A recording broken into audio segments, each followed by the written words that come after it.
Good evening and welcome to another The Cycling Physios. I need to say another webinar that I do. The Cycling Physios webinar. We are joined this evening by Liz Mahon, who is a sports nutritionist and also a university lecturer. So she's both working in the academic field and in the research field, as well as in the actual real world practice field as well. So we're getting both elements of it here tonight. And tonight we're talking about sort of carbohydrate and really that there's no one diet that fits all. So learning how to interpret your own needs and fitting it to your sporting and health demands. So Liz, you actually have your own consultant practice. So your target performance and target health. So if anybody's looking for any support with their nutrition, both for their health purposes or for performance purposes, you can obviously get in touch with Liz.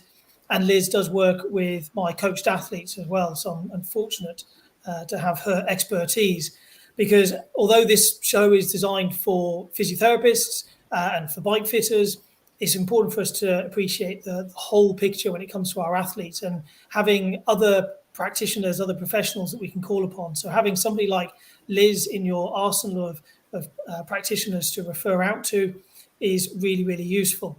So I'm going to hand over to Liz, who can tell us all about the no one diet fits all approach.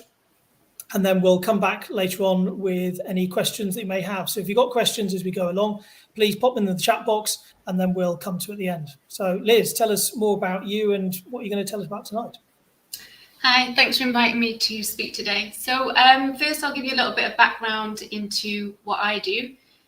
Then I'll present a few slides on areas I see as important nutrition topics, and hopefully they'll be useful to either you as athletes or to those that are working with athletes, so whether it be physios, coaches, bike fitters, to help you to either pick up on things with athletes or to advise them. So I've got a few slides first, or quite a few, hopefully not too many, and then hopefully there'll be some time for questions afterwards. So first off, as Tim mentioned, I'm a lecturer in nutrition at LGMU, so I've been doing this for quite some time now. My background's in both public health nutrition and also in sports nutrition. So I did my PhD in ultra endurance sports nutrition, in particular looking at mountain marathon athletes and trying to optimize nutrition out in the field there. In terms of research at the moment, I'm actually working with a colleague, Amy, who also does some work with Tim. She's a sports psychologist, and we actually were doing some work on Tim himself actually during an ultra race, looking at how nutrition intake interacts with mental coping strategies during ultra endurance races. I also do some nutrition consultancy. So my company is called Target Performance and Health. And through that, I work with both athletes, clubs, and also the general public in terms of optimizing their nutrition and health. I also love a bit of trail running and triathlon myself. So hopefully I've got something in common with you guys there as well. So in terms of this evening's focus, Tim asked whether I could cover a little bit on REDS, relative energy deficiency in sport.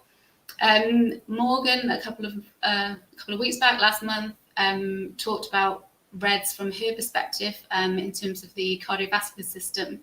So I'm going to look at it tonight in terms of nutrition and what we can potentially do to help. I'll also then focus on the importance of carbs. So from my work on mountain marathon athletes, a lot of that has focused on carbohydrates and trying to optimize people's intake, and in particular trying to increase their intake of carbohydrates. And then I'll finish with a little bit on periodization. So I haven't got much time to go into this in detail, but really just to introduce you to it as a potential strategy. So I thought I'd start with going over what REDS is. Now I know Morgan covered this, but there may be some of you here that weren't in that talk. So I'll just do a bit of a recap. So relative energy deficiency sport is an issue of increasing concern really in sports and exercise, and it impacts exercisers of all levels and ages. particularly in sports where a low body weight confers a performance or an aesthetic advantage. So obviously cycling is one of those. And the key really for us as potential practitioners or as athletes is to try and address this by supporting athletes to change their behaviours. So everything, all the energy you get comes from your diet. So what you put in will primarily be prioritised to cover your training demands. So whatever type of exercise you're doing, whether it's running, cycling, because you need energy for those exercises, then the energy that you put in will be prioritised for those. After the energy has been taken out for that physical activity, then there's what we've got called residual energy, and that's what's left over. And that's what's called energy availability. So sometimes it's referred to as residual energy, sometimes energy availability. And as the name suggests, it's energy that's available to cover the other demands in your body. So even if you're lying in bed all day, you still use up a lot of energy. And that's because we're digesting, we're respiring, all those life processes are going on, which actually require a lot of energy. On top of that, we've also got what we call our daily living activities. So things like walking around the office, brushing your teeth, doing the hoovering, whatever it may be. Again, those activities actually require a lot of energy.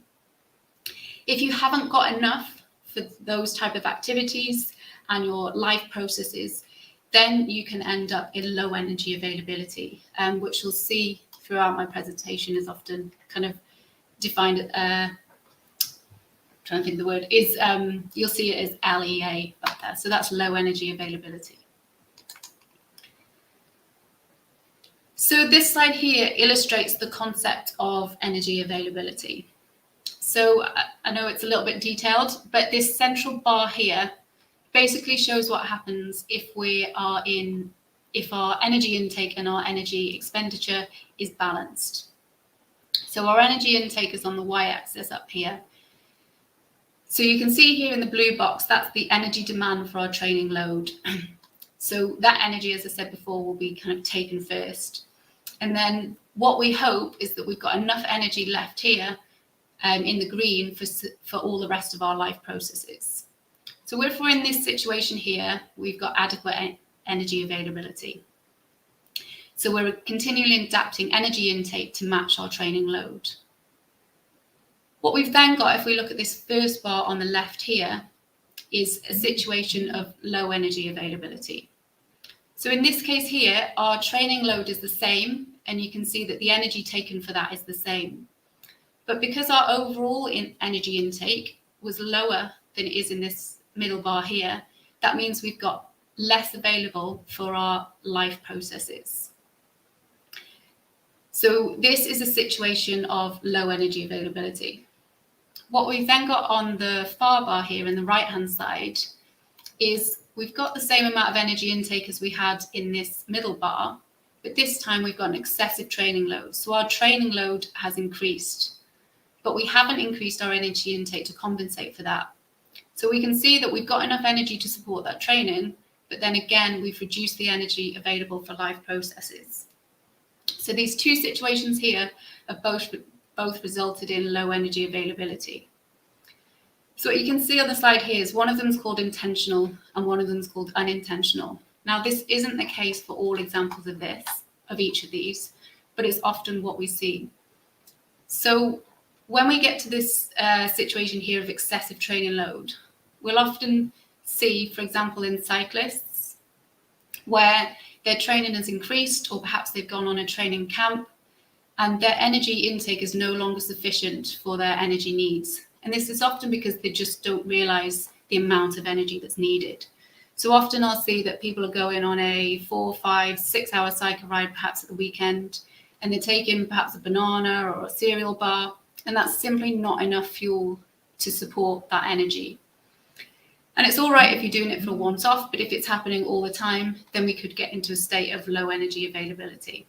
So as I said, often this is unintentional. And if it's unintentional, it can be relatively easy to address.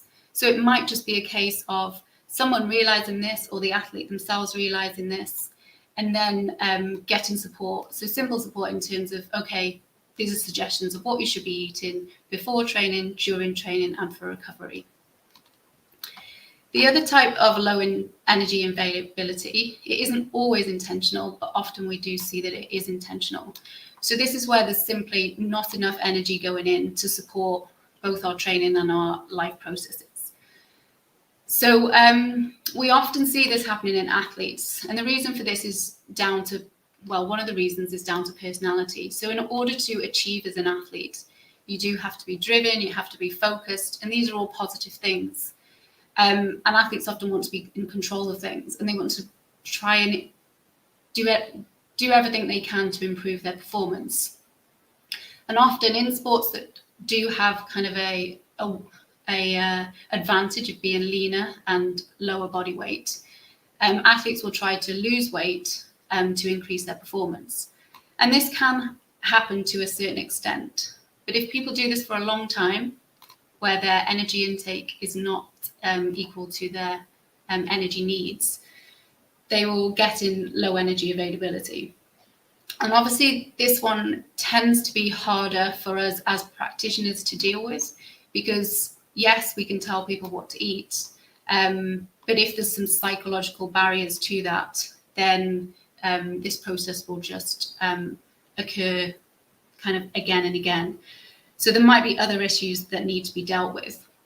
And what's kind of key to this is that ultimately, if someone is in low energy availability, and I'll show you some examples of this later on, they will underperform in the end. And in the end, what these athletes are trying to do is increase their performance. So this isn't the way to go about doing it. And so it's something that we do need to address. So this next slide here shows what happens if we do get into low energy availability. So the first thing to point out is that energy availability is under the control of the athlete. So it's affected by 3 different behaviours: our training load, our nutritional intake, and our recovery quality.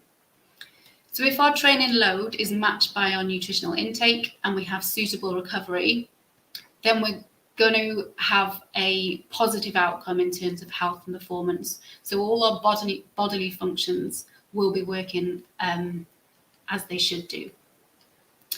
If, however, there's a mismatch between our training load and our nutritional intake, so our nutritional intake is not high enough to support our training load, then this is then going to affect our body functions. And one of the first things that it has an effect on, or one of the main things it has an effect on, is our endocrine system.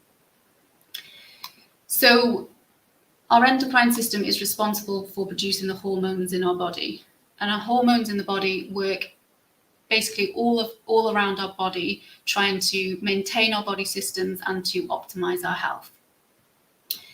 What happens in low energy availability is the hypothalamus, which is kind of the leading organ in our endocrine system, gets signals to downregulate. And what that does is it downregulates the hormones that go in throughout the whole of our body. So it can affect, you can see under this area here, health. It can affect body processes throughout our body. So we see an effect on bone health. And this is quite a big one, particularly in athletes that we see, and something that we can measure as kind of a diagnostic criteria. So bone building, bone formation, which continually happens throughout our lifetime. We have bone building cells. They are very sensitive to energy availability. So if energy availability is low, then those bone formation reduces, and then we can pick that up on things like bone mineral density scans. Our hormones can also affect our body composition, and this is quite an important one for athletes, because what happens is, whereas I said the majority of hormones are downregulated, there's one hormone which is called cortisol, which is upregulated, and that's because it's a stress hormone. And what cortisol does is it causes our body to store more fat. So actually what we often see is with athletes restricting their energy intake, whereas they're trying to reduce their body fat, what will happen if they reduce their energy intake too much is that will start to plateau. And actually, they might then start to see a reduction in muscle mass, which they're not trying to achieve, and an increase in fat storage. And that's because of this low energy availability and the increase of cortisol. But that can then lead the athlete to think that they're not restricting energy enough, and then they can kind of perpetuate this further. So that's another one to be aware of. What they actually need to do is to increase their energy intake to try and reverse this situation. It can also have an effect on muscle function, on the cardiovascular system, which Morgan discussed a few weeks back, and also on our metabolism and our immunity, which are obviously key to exercise performance. So what we often see again in a lot of athletes who may have low energy availability is a higher incidence of things like illness, of injuries, and obviously that's going to affect performance too. So all these different areas can affect our health and performance. And because of this, because of its link with the endocrine system and hormones, then measuring hormones can be a useful kind of clinical diagnosis of REDS and low energy availability.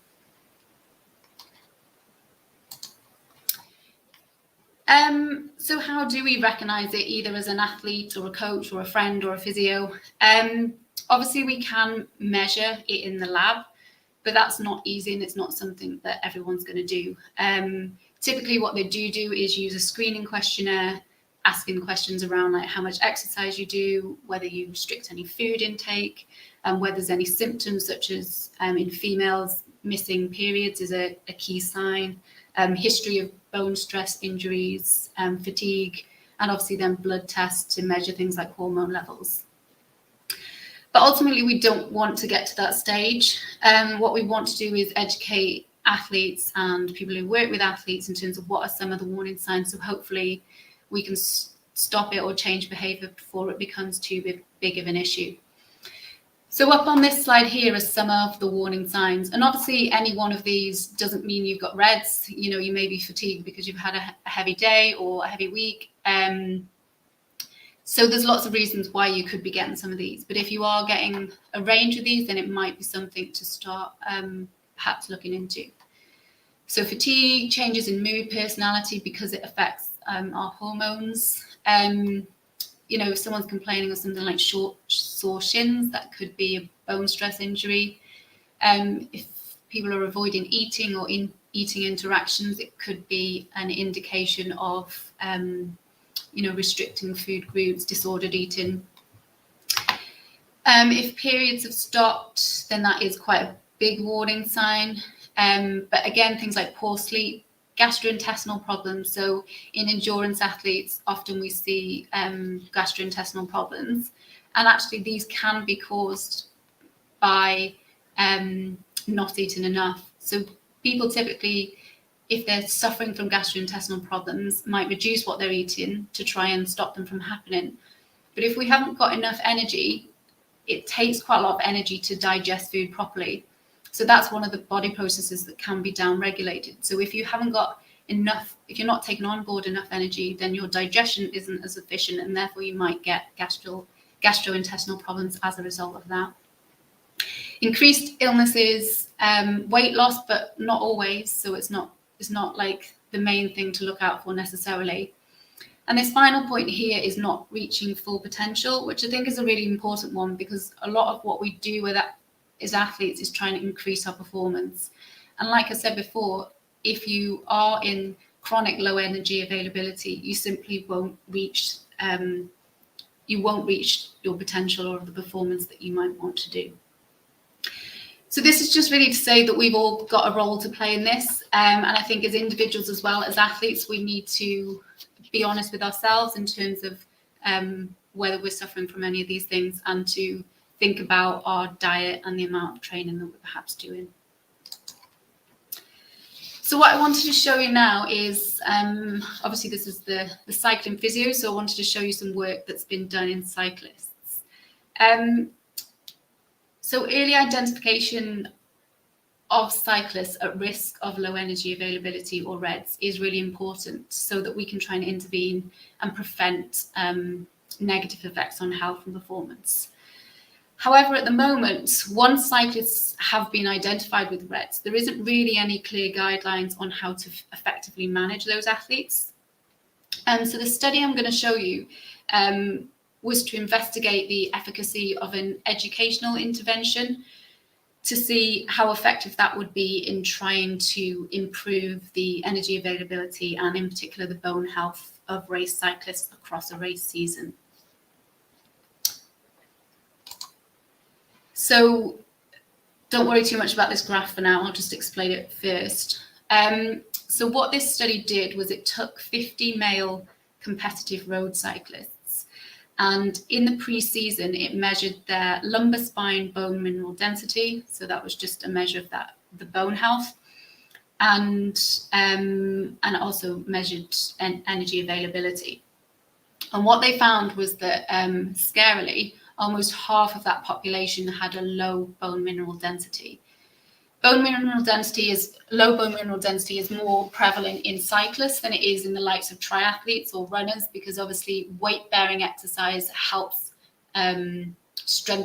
improve our bone mineral density.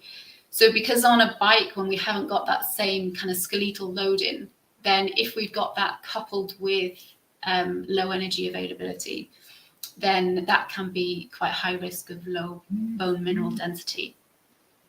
So what they then did is they paired the cyclists who had the same bone mineral density or as similar as possible bone mineral density. And then in each of those pairs, one person in the pair received an educational intervention, which gave them dietary advice and also advice on skeletal loading exercises. And they were advised to do that throughout the following race season, And then the other person in that pair received no advice, and they were just told to go away and do their thing for the season. Then at the end of the season, what they did is they performed DEXA scans again to figure out the bone mineral density, and also took blood tests, etc., and measured energy availability. So what this particular slide here shows is the change in lumbar spine bone mineral density for the individual cyclists. And they've been grouped according to the changes they made in nutrition and exercise.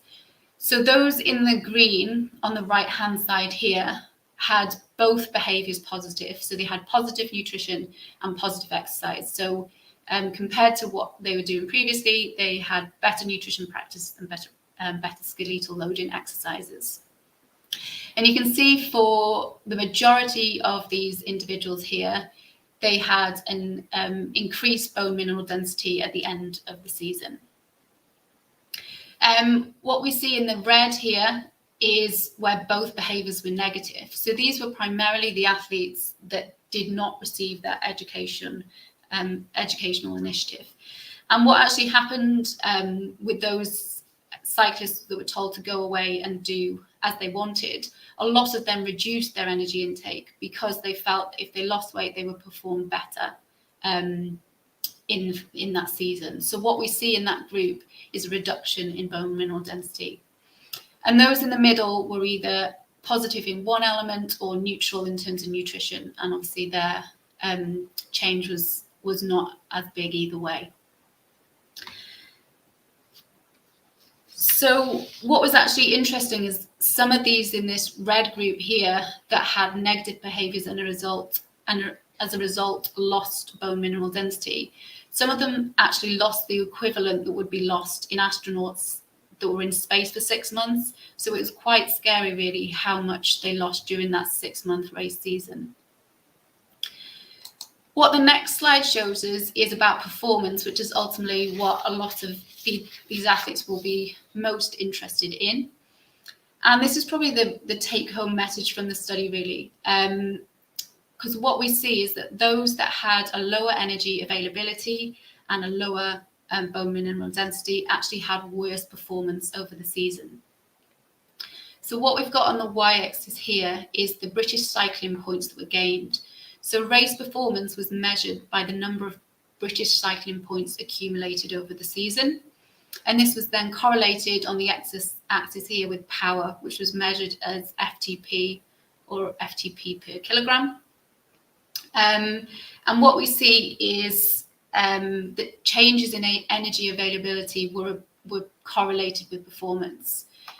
So the green triangles were those that had a positive change in energy availability, and we can see that the majority of those are above this line of best fit. So they accumulated on average more British cycling points than the rest of the cohort. Correspondingly, what we see in these red crosses is those that had a negative change in energy availability actually scored on the whole less points throughout the season. As well as that, they tended to report higher levels of fatigue, illness and injury, whereas the greens reported a higher rating of well-being. So we can see, so it's quite powerful really that we can see that whereas a lot of these cyclists are going into the season thinking if they lose weight, they will improve their performance, we're actually seeing that with lower energy availability, we're seeing a reduction in performance and also in well-being and injury and illness. So surely, I mean, obviously this is only the one study, but it's something to make athletes aware of the effects of not fueling your activities enough. So in terms of nutrition, what can we do about it? Well, often amateur athletes will try and emulate what the pros are doing. And again, if we look at cyclists, those cyclists that are cycling on the tours, they tend to be very light and lean. And in order to go faster, perhaps they need to be lean to win those races, and therefore amateur athletes will try and emulate this. But of course, what we've got to remember is these proteins have nutritionists working with them. So they know exactly what they need to be eating. They get told exactly what to eat day in, day out to maintain that lean body weight, but also to ensure they've got sufficient energy. What we find a lot of amateur athletes will do is they will be watching these pros. They will pick up on comments that perhaps they've gone low carb or things like that. And then they will try and emulate that and restrict their own energy intake without that support. And that's where we tend to see more occurrence of things like REDs and low energy availability. So I mentioned carbohydrates there, and carbohydrates does tend to be a big area that we see issues with. And part of that is because carbohydrate at the moment, just in the general population, seems to be demonized. And there are athletes out there saying that they're low carb athletes. But carbohydrate is our high intensity fuel. It's our key exercise fuel. So if we're not consuming enough carbohydrate, then that is going to impact on both our performance and potentially our health as well. So what I wanted to focus on now is moving away from REDs, is looking at the importance of carbs. So in terms of what's best to eat for energy, if you're training hard and you're trying to improve your athletic performance, then without question, carbohydrates, so grains, fruits and vegetables are the best choice. The reason for this, so I'll go into a little bit of the science behind it, is that in order to exercise, your muscles need to contract. And in order for that to happen, you require something called ATP. And this is our energy currency. ATP can be created from different fuel sources. So it can be, and they're kind of listed up here. So within our muscles, we have something called phosphocreatine, and that can be transformed into ATP really quickly in one step. And so the size of the flame here denotes how quickly the energy can be released. So if we're doing something like sprinting or weightlifting, then phosphocreatine is really important because it's in our muscle and can be transformed into ATP really quickly, and it can help fuel that exercise. But we've only got enough phosphocreatine in our system to last us about 6 seconds. So obviously if we're talking about long distance cycling, triathlon, running, then that's not really going to be suitable, and that's not going to be our main fuel source. We've then got carbohydrate, and carbohydrate can be broken down by 2 different routes. So it can be broken down by anaerobic glycolysis, which is without oxygen. And this can be produced quite quickly. So we store carbohydrate in our muscle as muscle glycogen. And also we store it in our liver as liver glycogen, and we have it in our blood as blood glucose. So if it's in our muscle, where it needs to be, it can be broken down quite quickly for ATP. The problem with this route here is that there's byproducts. So we get a buildup of lactic acid and hydrogen ions. So again, we can't use this system for too long because we need to clear those byproducts from our system. So the next way we can break down carbohydrate is with oxidation. So that's breaking down carbohydrate in the presence of oxygen. And that again is quite an efficient way of producing energy, and that can keep us going for a long time. We don't get that buildup of byproducts. So this is our main source of energy whilst we're running, or similarly whilst we're cycling. The problem is within our muscles, we only have enough carbohydrate, if they're fully loaded, to last us about 90 minutes of exercise. So if you're doing an ultra race or a long distance triathlon or a marathon, then in order to keep using this carbohydrate as a fuel, you will need to keep topping up carbohydrate. So first of all, you'll need to make sure that before you exercise, your muscle glycogen stores are full, but then during exercise, you'll need to keep topping it up. If you don't, these stores will run out and you'll have to go down to using fat. Now, the great thing about fat is that we've got plenty of it. So even the leanest athlete has got plenty of fat to last them a long time when they're exercising. The problem is it takes us much longer to produce energy from fat. So you can see the flames much smaller. So that means that we can only exercise at a lower intensity. So if you've ever had that feeling in a cycle race or in a marathon where you've hit the wall, often that can be because you've run out of carbohydrate and therefore you need to start using fat. So you simply have to go at a lower intensity so that you can get the energy from those fat stores.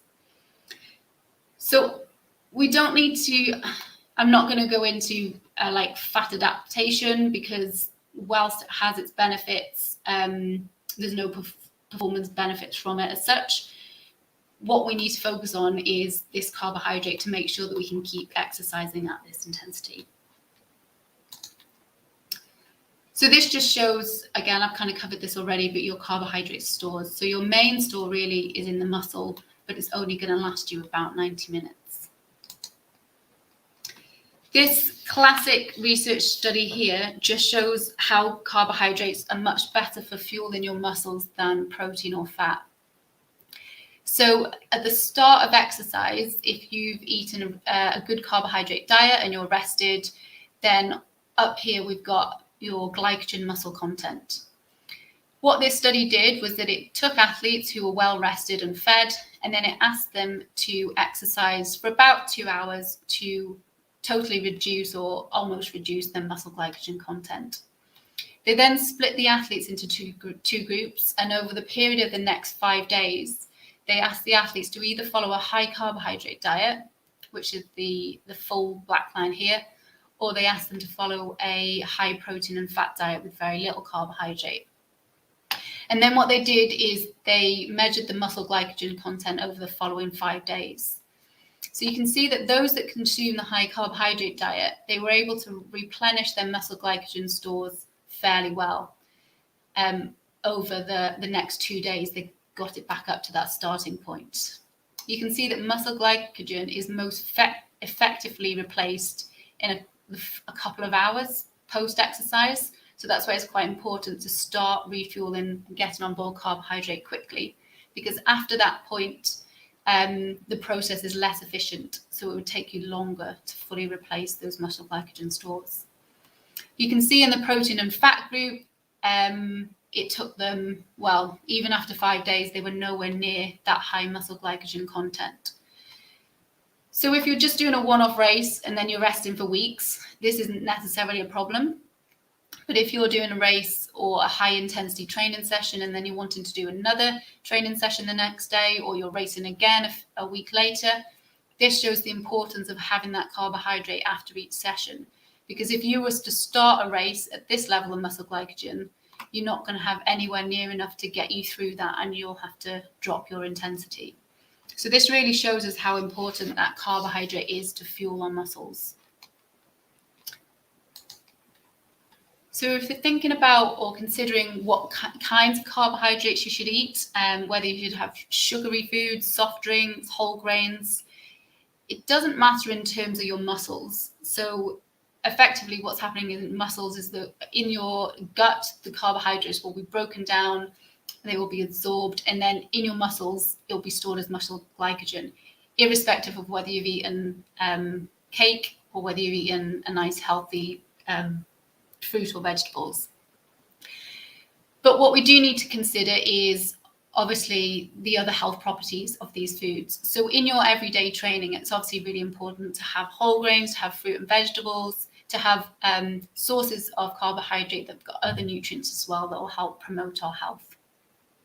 If it's on race day, then things like refined sugars and quick to eat kind of glucose and digest is beneficial. But in terms of training, we want to be trying to get as much nutrition from the sources that we're consuming. So we want to be consuming quality carbs, so things like whole grains, wholemeal bread, lentils, brown rice, potato, whole wheat pasta, those kind of food sources. In terms of drinks, obviously this might not be the case necessarily during a race, but again, during training, then it's better to go for our natural sugars. So if you were to have a soft drink, yes, it might have the same amount of sugar as a glass of orange juice, but in a glass of orange juice, you're also going to get a good supply of vitamin C. You're going to get a good source of potassium that will help you replace that might have been lost through sweating. So again, natural fruit sugars are preferable to refined sugars.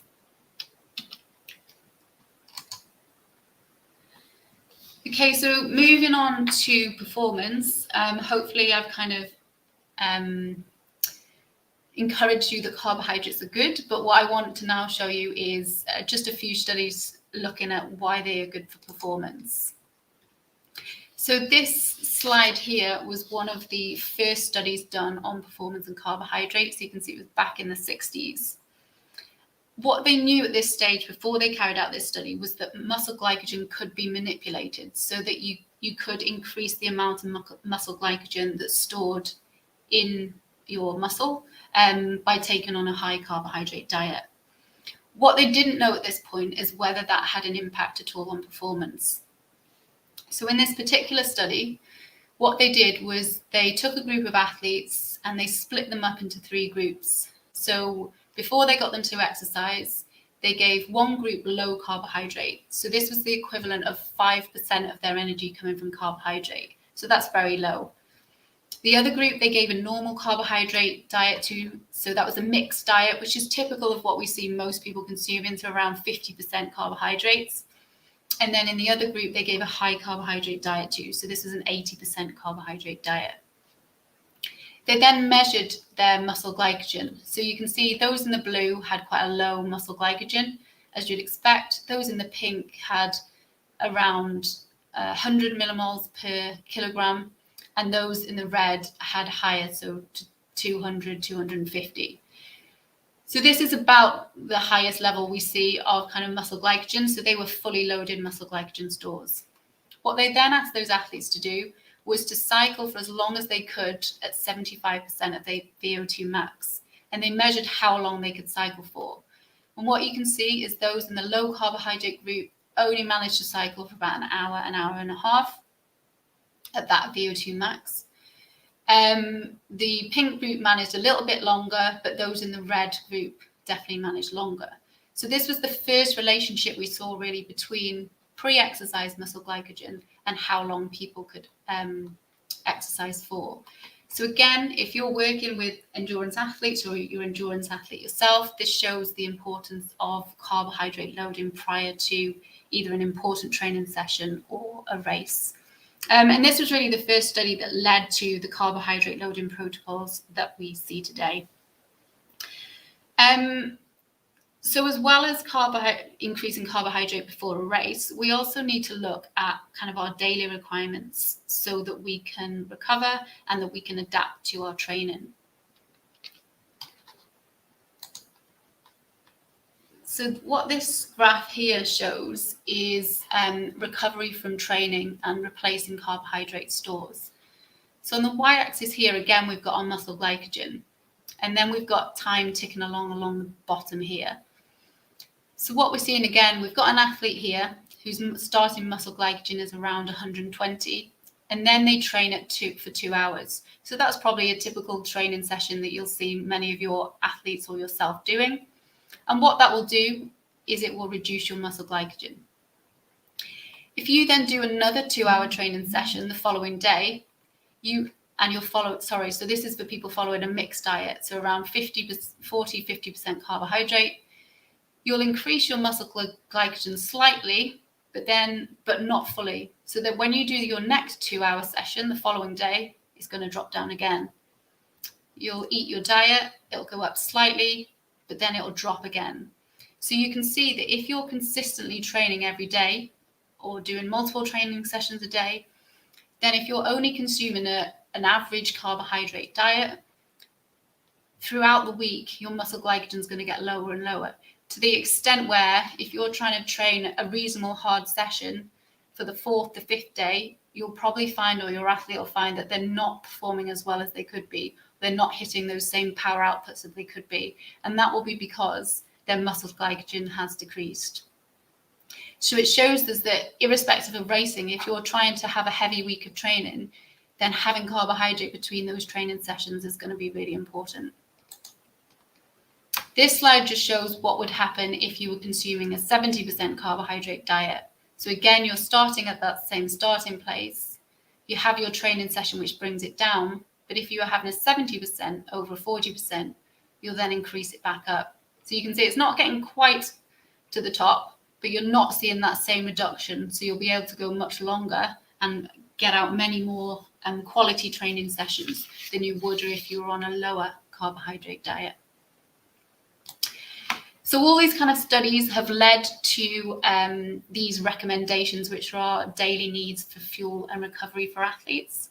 So this was from the American College of Sports Medicine, which is an expert group that often provides sporting recommendations. And these are the daily carbohydrate intake figures they give corresponding to the activity. So if it's low intensity skill based, about 3 to 5 grams per kilogram per day. Moderate exercise, so about 1 hour per day, then 5 to 7. An endurance program, so if you're doing more than an hour of moderate to high intensity, 6 to 10. And then extreme commitment, or if you're preparing for a race, about 8 to 12. So a lot of athletes I see who tend to probably fit either within the moderate or the high slots here, when I look at their diet, more often than not, they're consuming around 3 to 5 grams per kilogram a day without even realizing that they're not, without even specifically trying to restrict carbohydrates. Often people are consuming around 3 to 4 grams per kilogram per day.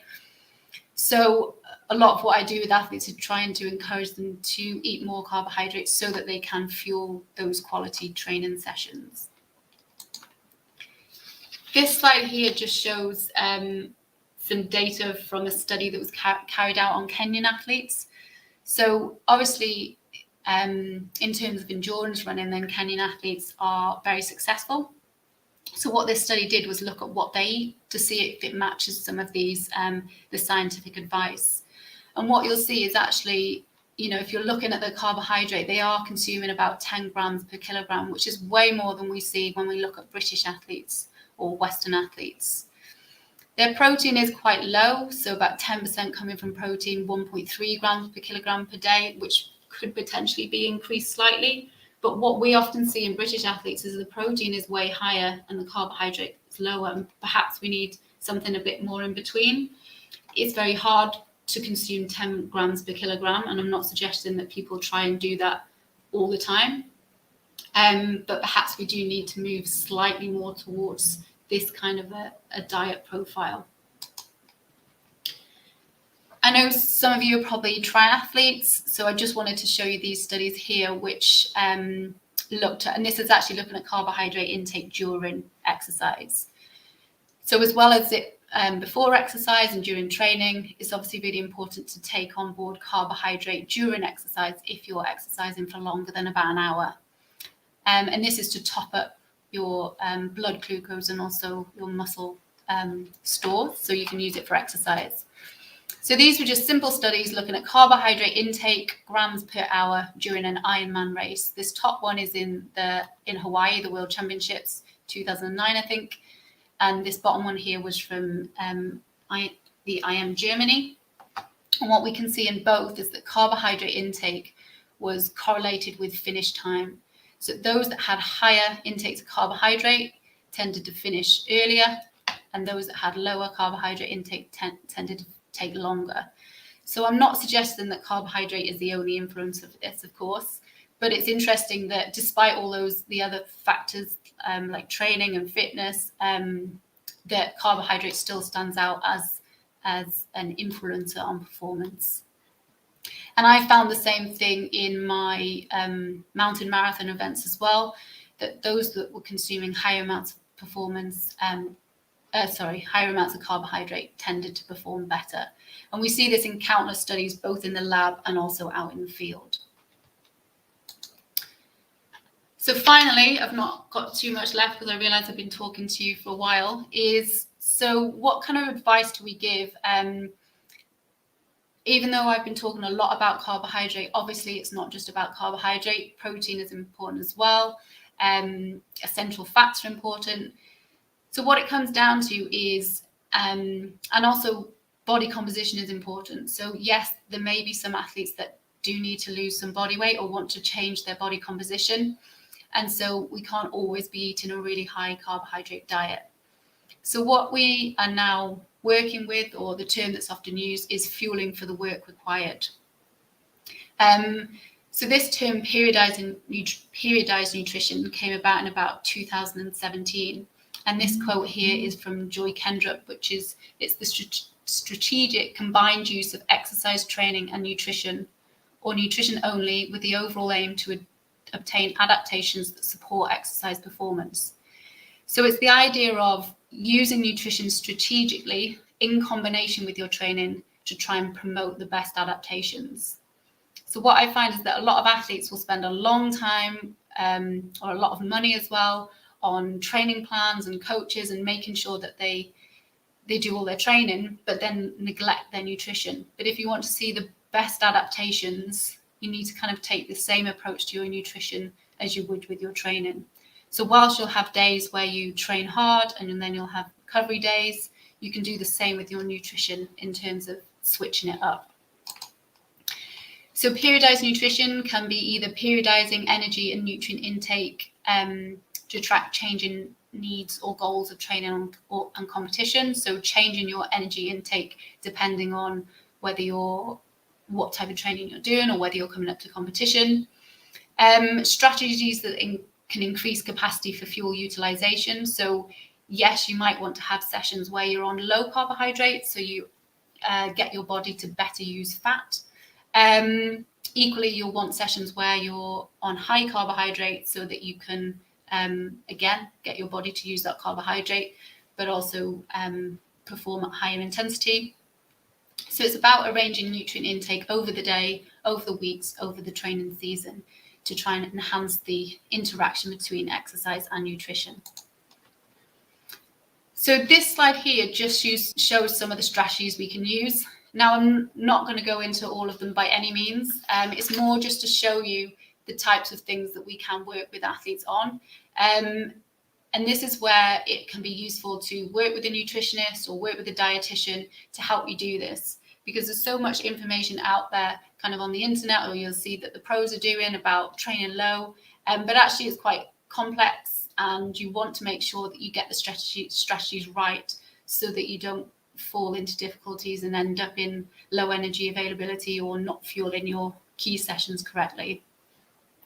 So one thing I do work quite a lot with athletes is training the gut. So particularly with triathletes training for like Ironman, often people suffer from stomach discomfort, gastrointestinal problems, and a lot of that is because they simply haven't trained their gut to be able to tolerate the amount of carbohydrates that they're taking on board or the amount of nutrients they're trying to consume during a race. There's obviously things like supplement use, which I'm not going to go into. Training dehydrated, again, I'm not going to go into that. This area of training low or high, because this is due around carbohydrate. So what training with high carbohydrate allows you to do is that it gets your body used to digesting carbohydrate, perhaps when you're exercising. But it also means that if you've got that high supply of carbohydrate, then you can exercise at higher intensity. So if you're doing an important intensity session, whether it's on the turbo, whether it's out running, then you don't want to run out of fuel, so you want to be able to train it well. Training low is when you have low carbohydrate, and this can be beneficial because it essentially stresses your system, so it upregulates various metabolic pathways. So it can be useful in terms of getting us to potentially use more fat stores. It can help us oxidize fat better. It can help upregulate some muscle protein synthesis. But again, we don't want to do it all the time because we won't be able to, if we're in a chronic low state, then we won't be able to train at the intensity we want to. So this little slide here just shows how this periodization might happen. And this is actually from We Love Cycling, and they call it Fuel for the Work Required. So this talks about kind of a 4-day cycle and how you might alter your carbohydrates to match your training. So on day 1, if you've got a heavy 4 to 6 hour high intensity session, then that needs to be fueled well. So before training, you're going to have a high carbohydrate breakfast. So that might consist of things like porridge. During training, you're going to want to take on board lots of carbohydrates to make sure you can get through that session and end it well. And then post-training, you need to replenish those carbohydrate stores. Because day 2 is then a low intensity session, then in your evening meal, you might opt for a low carbohydrate option. And again, you might have a low carbohydrate breakfast. And then this allows you to have a good source of protein. It allows you to have good healthy fats without having to eat too much and having to eat lots of carbohydrates as well. So this approach can help you maintain your energy balance as well. The following day, on day 3, we've got a 3-hour high intense session. So we might want to finish day 2 with a high carbohydrate evening meal, getting our body ready and increasing those muscle glycogen stores for that following day's session. So the pre-training meal, again, will have a high carbohydrate breakfast. The session is not quite as long as that first one, so we'd have a medium carbohydrate intake during, and then a high carbohydrate following it to make sure we replenish those muscle glycogen stores. On day 4, it's effectively our rest day, so we can start to reduce our carbohydrates. We can again have a low carbohydrate breakfast. During training, if we just got an hour recovery, we don't really need to take on board any carbohydrates, just some fluids. And then we're needing to have high carbohydrates for our evening meal in preparation for starting this cycle again. So I know I've gone over that really quickly, but hopefully it just gives you a bit of an idea about how we might start to kind of switch up our day's diet to ensure we're getting all the nutrients we need, but still not overeating or not undereating. So I'm going to stop talking in a minute. In terms of take-home points, underfueling will not lead to performance gains in the long term. Be aware of signs of underfueling and low energy availability in yourself and others. Carbohydrate is your key high-intensity fuel. Carbohydrate intake is positively associated with performance in endurance sport. Nutritional strategies such as training low can be beneficial at times, but they need to be carefully managed, and of more importance is making sure you're adequately fueled. And if you need any help with nutrition, then seek advice from a registered nutritionist or dietitian. So that's me done. Thanks very much, Liz. That was really, really interesting, and reinforcing these very important messages that I think we need to get out to the athletes. That carbohydrate is king. It is what we need, and maybe that trend of low carb needs to be revisited. Obviously, there's been quite a few studies looking at performance in terms of carbohydrate loading, and on the whole, anybody going low carb will not perform as well as anybody that takes on that carbohydrate. And if we can get that message through, then I think we're doing well. We've had a few questions come through in advance of the talk, which I've sort of loaded up already within the questions. We've got a couple of questions coming through from people listening. So if anybody else has got other questions, please pop them in the chat box and we'll bring them up. I'll just bring in this first one that came through, which was, have you got any sort of considerations that vegan athletes need to be aware of? Because it's maybe moving away from purely just the carbohydrate focus of your talk, but obviously this does present some different challenges that need to be accommodated within both health and maybe performance. Have you got any sort of particular messages you want to cover in terms of vegan athletes? I guess with vegan athletes, there's no reason why, obviously, that it can't be a suitable and healthy diet. Sometimes we see energy intake is slightly lower, so obviously that's one to just watch out for. I guess in terms of protein, I didn't really touch too much on protein, and it is important. The reason I didn't speak too much about it is often people are more aware of protein needs than they perhaps are of carbohydrate, and we often see protein taking the place of some carbohydrates that are needed. But having said that, protein is still a really important aspect of the diet. And just to be aware that obviously the quality of the protein, so a meat-based protein has all the essential amino acids that we need, whereas plant-based sources don't. So it's about consuming a range of different plant-based sources to get that full complement of amino acids. I tend to try and get athletes to consume their nutrients through whole foods rather than necessarily using supplements.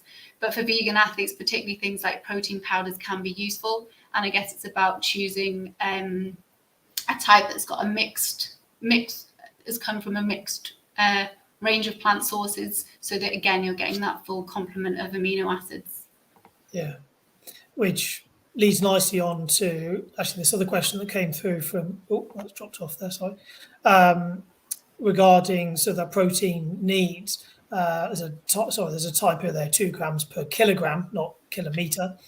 But yeah, what are the sort of recommended protein amounts for an endurance athlete? And in the same way that you talked about periodizing the carbohydrate, depending on the training needs, fueling that work, do we need to change that for protein as well, Tom? I would say that protein, so the general requirements for an endurance athlete are around 1.4 to 1.8, up to 2 grams per kilogram per day, really. What's more important with protein, or not more important, but equally important, is, like I was saying before, the quality of the protein and also spacing it throughout the day. So we did a study looking at the protein intake on footballers, and what we found was that whilst their overall protein intake was fine, it was skewed towards the end of the day. So people were having a high protein meal, but they weren't having that much of breakfast or in their snacks. So what you really need is a good source of maybe 20 to 40 grams kind of at your different eating points to make sure that, so if you have exercised, then afterwards you'll get that kind of maximal protein synthesis. So that's normally around kind of the 20 grams per day, per eating session. Yeah. In terms of changing it on different days, normally you want to hit around that, so a moderate protein intake on most days. If you're having an easy day where your carbohydrates are reduced, then you can perhaps increase your protein a little bit more. And then we had this question come through from our colleague Howard over at UCLan, who has also been on the webinar in the past. So do look back at Howard's talk on concussion. And he makes the point here about our media and advertising, so maybe heavily promoting protein. And is that maybe why we see the higher protein intake in UK athletes compared to the Kenyans? Is it that socio-economic? Socio kind of input. Yeah, I would say definitely the media's got a big part to do with it, and social media in particular. So there's one of the biggest, I guess, difficulties in working in the field of nutrition is this, because everyone eats, everyone has an opinion on it. So there's so much information out there on social media, and we tend to go through this, we're in the decade of the moment of like hating carbs. So everyone's pro protein and against carbs. So you see, obviously, as a result of that, lots of sports nutrition companies, everyone is heavily promoting protein products. So people see that and think they need more. I'm not saying that protein isn't important, because it is important. And so definitely that. I would say obviously the Kenyan diet is naturally contains a lot of carbohydrates. which obviously adds to that. And also, as you mentioned, there's a socioeconomic aspect, and that protein tends to be the most expensive food item. So that will have an effect, in different populations as well. Yeah, that's it. We've had the sort of anti-fat trend, and now the anti-carb trend. Are we staring down the barrel of an anti-protein trend? I hope not. Another question that came through in advance was an athlete who's often finding themselves iron deficient. And really, is there anything other than taking supplements and then going off to the GPs to get some iron tablets to increase their iron levels? So I would say it depends if you've been diagnosed with iron deficiency. There's different levels of iron deficiency. So if you're iron deficiency anemic, then you will need to take supplements to increase those levels. If you just think your iron's a little bit low, or you want advice in terms of making sure it isn't, then meat's your best, like red meat is your best source of iron. Again, so similar to protein in a way, meat-based sources of iron have got heme iron in, which is more readily available to our body. So they're good sources of iron. From plant-based sources, things like dark green vegetables, dried fruits are a good source of iron. Also things like fortified cereals. The problem with lots of plant-based sources is there are kind of lots of inhibitors in them as well, which make the absorption of the iron less efficient. So there's a few tips that you can use to try and increase your iron absorption. So vitamin C is a really potent enhancer of iron absorption. So for example, if you're having a breakfast cereal, then it's good to have a glass of orange juice with it to increase the absorption of that iron. Similarly, things like tea have something in them called tannins, which really inhibits the absorption of iron. So what I would always suggest is that you can drink tea, but don't drink it with your meals. So have it spaced out, so then it doesn't affect the absorption of the iron within that meal. So there's various things you can do to try and kind of increase your absorption. You've just broken my heart there, Liz. I have two pints of tea with my breakfast in the morning. It's not good. I've sadly reached that phase. I can't function without 2 pints of tea. I might need to revisit that one. Just need to space it out. Yeah. Again, you sort of touched on some of the kind of longer distance, much longer ultra endurance, and even yourself with some of the mountain ultra research that you've done. And within this kind of group of athletes, there is that trend to move away from the sort of processed sports products and into that real food. Have you got anything to kind of say on real food versus are more processed? I think for like ultra endurance athletes, because the intensity is slightly lower, then you can rely a bit more. You still need carbohydrate, you can rely a little bit more on fat. So we do tend to see more whole food options. And I think particularly if you're going longer than about kind of 12 hours, then we see flavor fatigue if people are just taking on board gels and they simply don't want to take it, and you can get gut discomfort as well. So I'd say definitely for those kind of ultra endurance events, then taking on board real food appears to be beneficial for people. In the mountain marathon studies that I did, those people that took on board more carbohydrate tended to do better, and the people that took on more carbohydrate were those that use sports products. So it's kind of a balance, and it is about, the main thing is about trialing it. So as I said before, like people will focus on their training and then they'll just do their nutrition on race day, but you need to put in as much effort into the nutrition. So if you do want to take on board real foods, then make sure you train with real foods. If you want to take on board sports products, make sure you train with them. So it is personal preference, because I know some people, and it's your gut tolerance as well. Like some people can take on board all kinds of foods, where other people struggle more with that. So there's not really one right or wrong answer. You've got to test it in training, haven't you? Yeah, particularly for ultra endurance, I think. Yeah. I've got one of my elite athletes actually races with sushi. That's their sports product of choice. And it works, it works for them. So great. So just scroll back up to the questions here. I suppose on that, let me just go back down actually. On that topic of real food, Howard had a follow-up question there regarding fibre. and obviously the risk that that then has for gut issues, so GI issues. Do you recommend people reduce their fibre intake? And if so, how long before that event? Or is it Yes. training the gut? Yeah, so again, if people in the past, so if athletes have suffered from gut issues during races, then yeah, as you say, obviously you need to increase your carbohydrate to fill up your muscle glycogen stores before an event. But that is when I would start to go against your general health recommendations and suggest things like white rice, white pasta, sports drinks, reducing your fruit and vegetable intake in the day before. For most people, if someone suffers badly, then maybe 2 or 3 days before, to make sure that to make sure it's not affecting the gut during the race. So I tend to suffer sometimes from gut issues. So I know, like, prior races, it like a lot of diet stuff, it's a lot of trial and error. So normally I would reduce my fiber intake about 2 days before, make sure I don't tend to have many fruit and vegetables, apart from bananas, which act a little bit differently to everything else.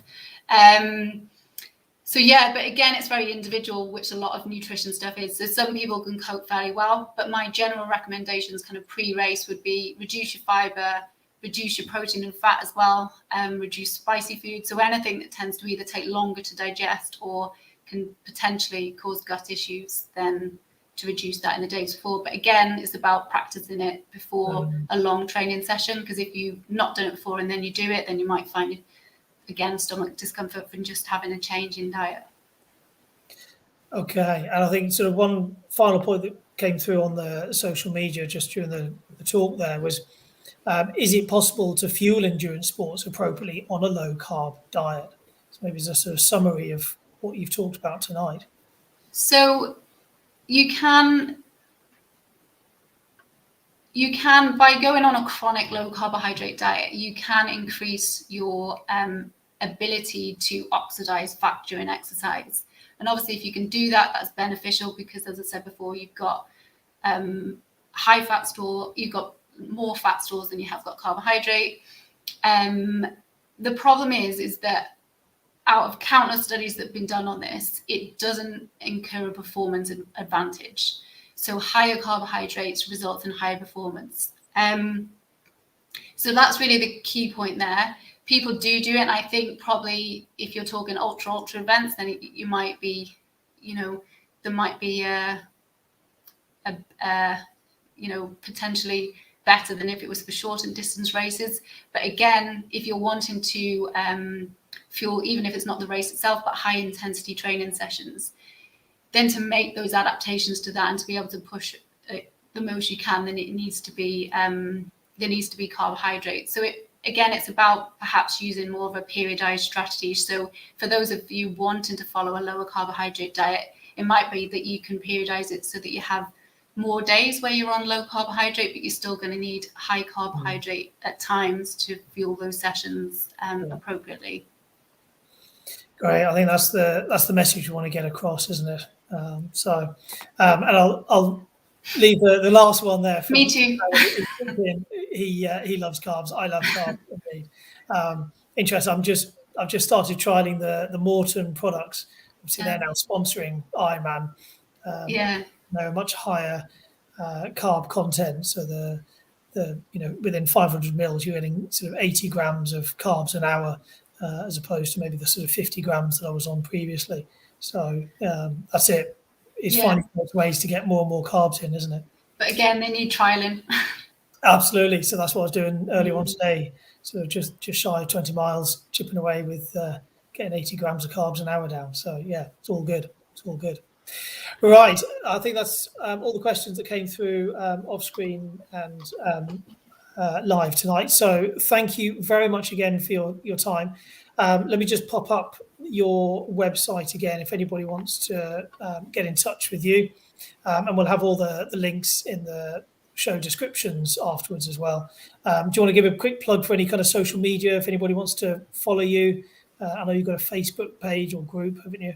Yeah, so I'm on Facebook, Target PH, and also on Twitter, a little bit on Instagram, but don't really do that much on there. Probably need to do more. So yeah. Yep. Excellent. Okay. Thank you very much. Right. Thank you. Obviously, everybody's going to be switching off for a few weeks. We've got the Christmas break, and then we'll be back in the new year with a few more shows lined up. So Bianca will be sending out the media stuff, giving everybody advance notice of what's coming up. So thank you very much, and good night.